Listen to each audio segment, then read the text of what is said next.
Coba kamu inventarisir yang kamu takuti apa. Ini kok pekerjaan ndak selesai-selesai, aku ini takut apa sih? Takut capek? Takut kehabisan waktu? Takut apa? Banyak orang bilang sholat malam itu manfaatnya besar. Kok aku males sholat ya? Kok bangun rasanya kok ogah-ogahan? Kira-kira aku takut apa? Seandainya bangun jam 3 subuh misalnya, takut paginya ngantuk, takut kesehatan terganggu, takut. Coba dicek. Sebenarnya teman-teman bisa lulus cepat. Aku juga harusnya bisa lulus cepat. Kok aku males-malesan ndak lulus-lulus? Yang tak takuti itu apa? Yang tidak aku inginkan itu apa? Itu kan yang kamu takuti. Nah, sadari, kuncinya kamu menang yang pertama, kamu tahu yang kamu takuti apa. Kemudian paling tidak pasti yang ada yang kamu takuti, yaitu rasa tidak enak. Kenapa kok ndak tekun baca buku? Mungkin karena baca buku itu ndak enak. Lebih enak baca HP misalnya. Itu kan yang penting kamu jelas sekarang yang kamu takuti itu apa. Yang pertama itu sadari, terus ingatkan bahwa itu alami. Sejak kemarin saya wanti-wanti, jangan suka marah-marah sama dirimu sendiri. Ingatkan bahwa oh ya, alami rasa takut ini, tapi ini tidak terlalu bagus kalau dibiarkan. Jadi tidak harus dirimu dimarahi. Terus persiapkan diri, pelajari rasa takutmu dan hadapi, fight tadi. Bertarunglah. Kalau memang tadi misalnya ya, kamu males bangun malam karena takut paginya ngantuk, sekarang dihadapi, disiapkan, dipelajari. Oh, biar paginya ndak ngantuk tapi tetap bangun malam apa?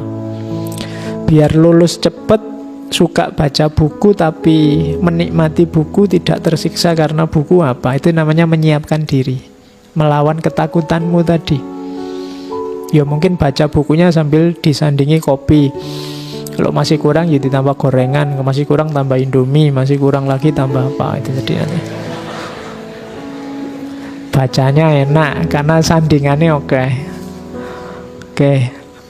Kok setiap kali baca ngantuk, Pak? Oh ya kalau gitu ya tidur dulu baru baca. Ya setiap baca ngantuk lagi, Pak, ya tidur terus. Lah ya gimana lagi, wong bisamu itu. Jadi hadapi. Ya kalau sudah dihadapi pasti kamu menang. Dan diingat-ingat, jangan lakukan segala hal yang tidak alami. Tipuan-tipuan, manipulasi-manipulasi itu tidak alami. Kalau tidak alami biasanya nambah masalah. Misalnya tadi kamu tidak lulus-lulus, Pak, ujian, bolak-balik ikut ujian juga tidak lulus. Biar besok lulus aku tak nyontek, itu tidak alami, manipulasi.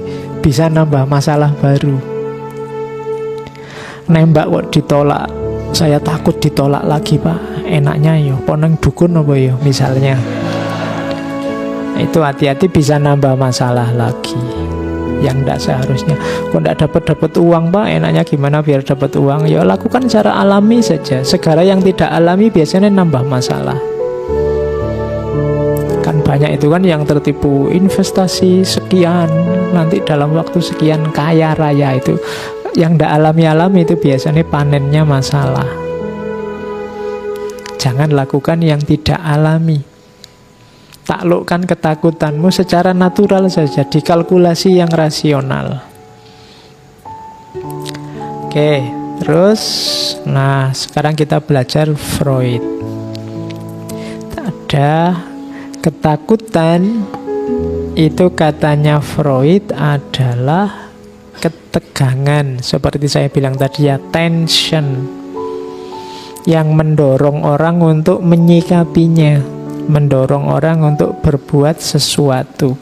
Biasanya ketakutan itu muncul, katanya Freud, karena ada konflik antara ego dan superego.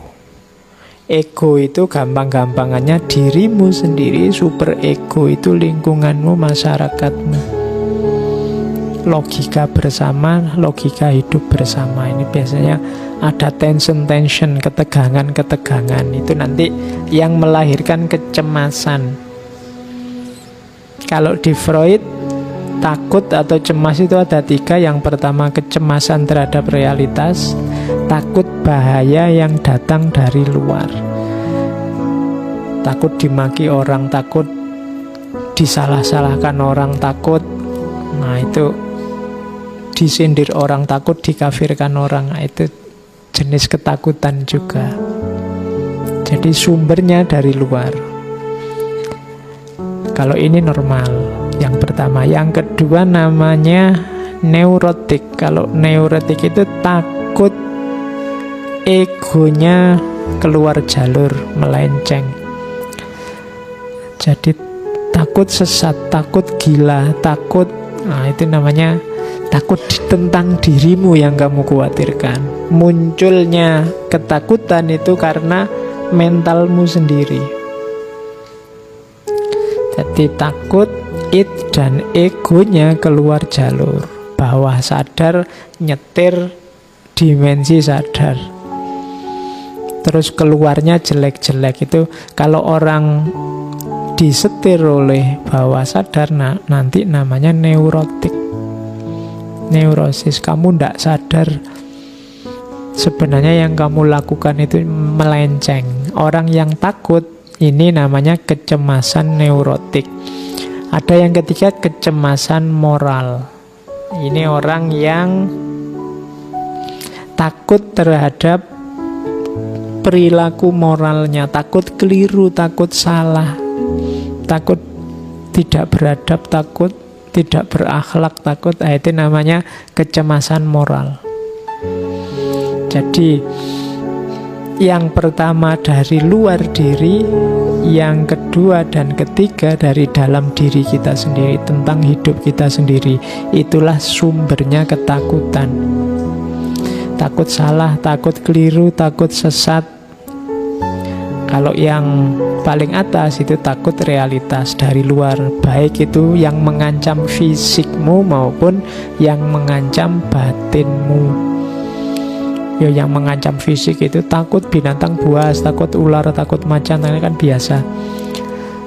Atau takut disalahkan orang, takut dikucilkan oleh masyarakat, takut yang sejenis itu, takut pada yang dari luar diri. Jadi itu sumbernya rasa takut. Kalau ini berlebihan, nanti takut itu melahirkan namanya defense mechanism, mekanisme pertahanan diri. Kalau ada orang melakukan ini, itu sebenarnya dia sedang takut, tapi melakukan sesuatu untuk mengatasi rasa sakit dari takut itu. Yang pertama, defense mekanisme itu represi. Jadi represi itu menyingkirkan ketakutan itu dari kesadaran, dari perasaan, dari pikiran. Jadi kalau ada orang begini, sudahlah lupakan saja, sudahlah nggak usah diingat lagi, sudahlah, itu namanya represi. Ketakutan itu disingkir-singkirkan. Kalau di Freud, jangan salah, ini tidak hilang loh, tapi masuk ke bawah sadarmu. Lupakanlah, cari saja yang lain. Jangan dikira yang kamu lupakan itu hilang. Dia ada di bawah sadar, kadang-kadang munculnya di mimpi, kadang-kadang kalau ada momen apa kamu teringat dia lagi. Kenapa dia tidak hilang? Tidak mungkin bisa hilang. Hanya kamu represi saja, kamu singkirkan, kamu tekan dia sehingga masuk ke bawah sadar. Oke, masih ingat ini? Dia sudah kulupakan. Loh, dia masih bisa ngomong sudah kulupakan, berarti masih ingat. Ya, jadi cuma direpresi. Nggak mau lagi aku ngomong tentang dia, nggak mau lagi, itu direpresi namanya. Oke, itu defense mechanism yang pertama. Gaya kedua namanya reaction formation. Ini memunculkan perilaku yang berlawanan. Jadi defense mekanisme, karena takut dia, misalnya kayak tadi loh, takut ketahuan kalau jatuh cinta, terus gayanya kayak ndak suka, gayanya kayak cuek. Kalau ketemu kayak gini gayanya ndak peduli, tapi nanti diam-diam buka stalking Facebooknya, stalking itunya. Nah, itu reaction formation, menampilkan yang berbeda. Suka enggak? Enggak, ngapain suka yang kayak gitu. Nah, itu sebenarnya defense mechanism. Dianya takut terluka, makanya menampilkan hal yang berbeda.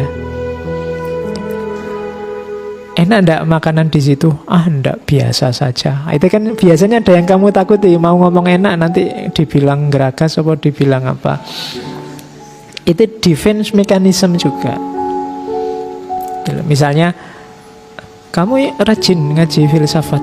Enggak, ya kadang-kadang saja. Padahal kamu tiap Rebu di sini depan sendiri lagi. Kenapa kamu nggak terus terang bilang itu? Ada yang kamu takuti, nanti khawatir dianggap wah santri baru nih ya, misalnya gitu. Jadi kamu tampilkan yang berbeda. Itu sebenarnya defense mechanism, reaction formation namanya. Jadi orang untuk mengatasi rasa takutnya ditampilkan yang berbeda. Terus yang ketiga ada displacement. Kalau displacement ini menggeser objeknya pada yang lebih lemah atau lebih aman. Contohnya itu tadi, yang misalnya kamu menembak, wah kalau tak tembak dia bisa diterima atau enggak, takut ditolak, aku mending yang ini aja lebih kualitasnya lebih rendah sedikit tapi mesti diterima mesti. Nah, itu namanya displacement. Jadi karena kamu takut ngambil yang paling tinggi, sudahlah rendah aja. Gitu lah. Yo, misalnya kamu cita-cita jadi dosen ya. Wah, enggak ah, jadi guru aja. Kenapa takut? Kamu merasa enggak nyampe Pak saya kalau jadi dosen, mungkin jadi guru bisa. Itu namanya displacement. Jadi dari target 100 kamu ngambil 50 aja lah.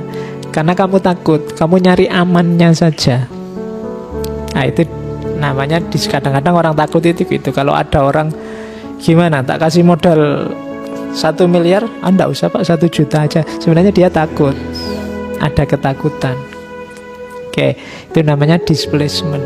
Defense mechanism, dia takut sakit, takut jatuh, takut kalah, takut salah. Yang ketiga ini yang orang sering menyebutnya comfort zone, fiksasi, milih pada stage yang nyaman saja. Kok kamu jomblo terus? Enggak apa-apa, kamu lebih tentram. Enggak usah mikir macam-macam, itu namanya zona nyaman. Mbok kamu S2, enggak usah lah Pak, cukup ini saja, wong ya enggak terlalu penting. Kadang-kadang itu zona nyaman. Mbok keluar negeri, kamu kan lumayan bisa Inggris dikit-dikit, enggak usah lah Pak, cukup di Indonesia saja. Itu orang milih zona nyaman, takut keluar dari sarangnya. Itu namanya fiksasi. Ini juga defense mechanism. Dia tidak mau jatuh, tidak mau sakit, tidak mau lelah, tidak mau capek. Namanya fiksasi. Ada yang malah tidak fiksasi tapi ke belakang, namanya regresi. Regresi itu malah mundur.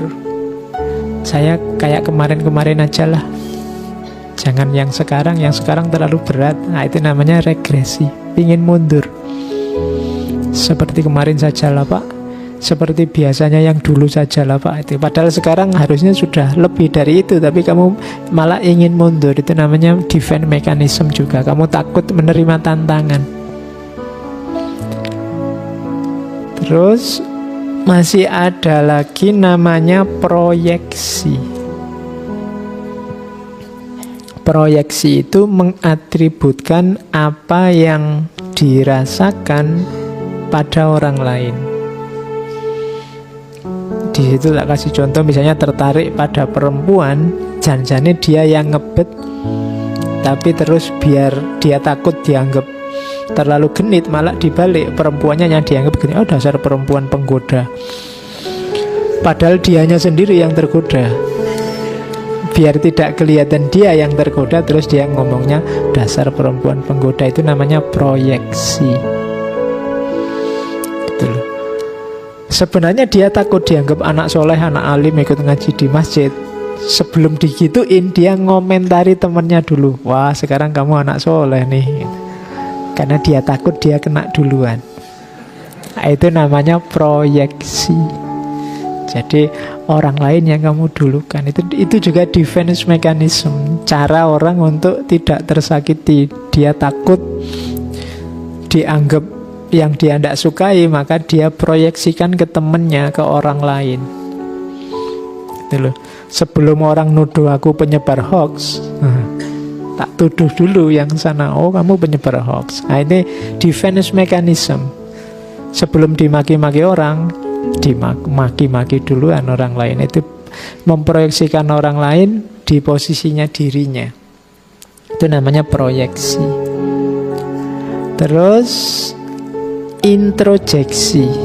Kalau ini kebalikannya. Introjeksi itu memproyeksikan apa yang ada pada orang lain pada dirinya. Kalau tadi kan dirinya ditempelkan keluar. Kalau ini kebalikannya, orang luar ditempelkan dirinya.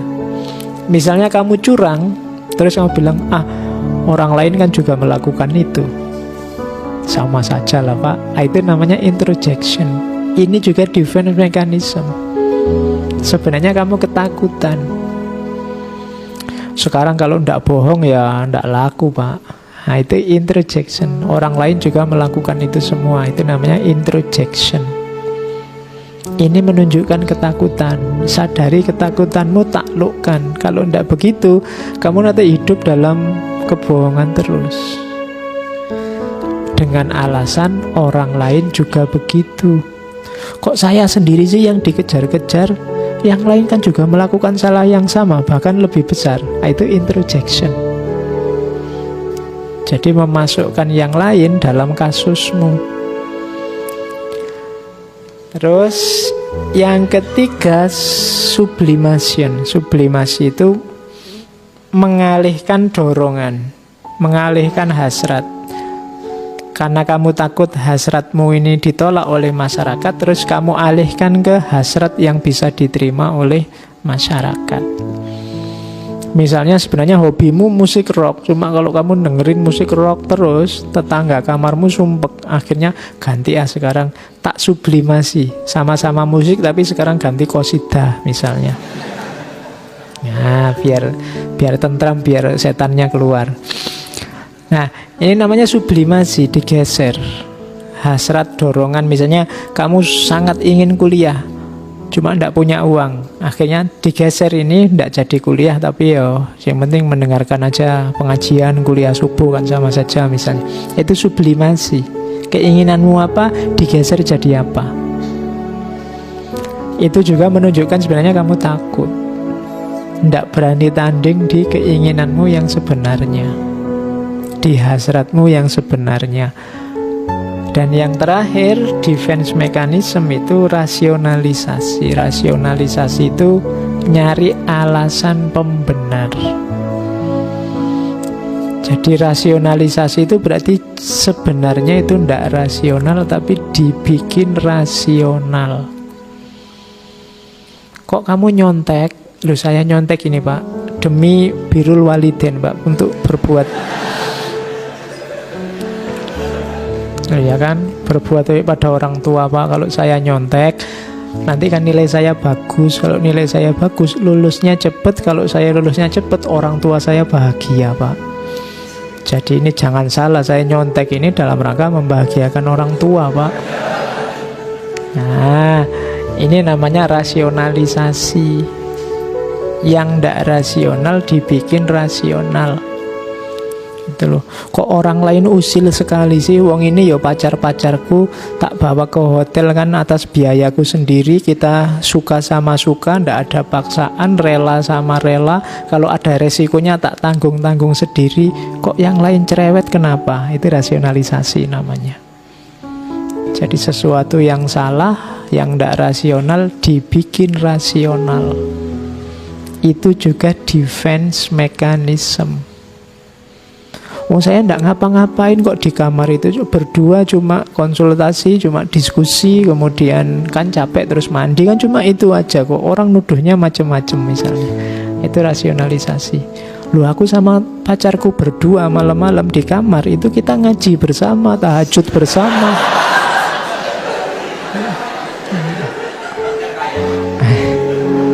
Ayo. Orang aja pikirannya aneh-aneh, itu rasionalisasi. Suudzon aja orang-orang itu. Saya itu ya tahajud kok, ya anu segala kan misalnya. Ya tahajudnya sujud terus. Oke. Itu namanya defense mechanism. Jadi cara orang untuk mempertahankan dirinya dari bahaya-bahaya apa yang dia takuti. Nanti kalian perhatikan ya, di sekelilingmu nanti ada banyak sekali gaya-gaya ini. Orang-orang itu sebenarnya dia sedang ketakutan. Ada yang dia takuti terus mempertahankan dirinya. Makanya katanya Freud, sebenarnya manusia itu takut kebebasan. Jadi kehidupan manusia itu dasarnya bebas, tapi manusia itu takut kebebasan. Berarti apa? Hidup manusia itu dasarnya ketakutan. Sebab kenapa kok orang itu takut bebas? Kebebasan itu mengandung efek tanggung jawab. Dan sebagian besar orang takut dengan tanggung jawab. Seneng-seneng ya, tapi tanggung jawab enggak. Bebas boleh, tapi kalau bebas plus tanggung jawab nanti dulu. Itu analisisnya Freud begitu. Jadi kalau bebas itu full, enggak ada tanggung jawabnya, semua orang mau. Yang bikin bebas itu enggak disukai orang, ditakuti orang, karena bebas itu mengandung tanggung jawab.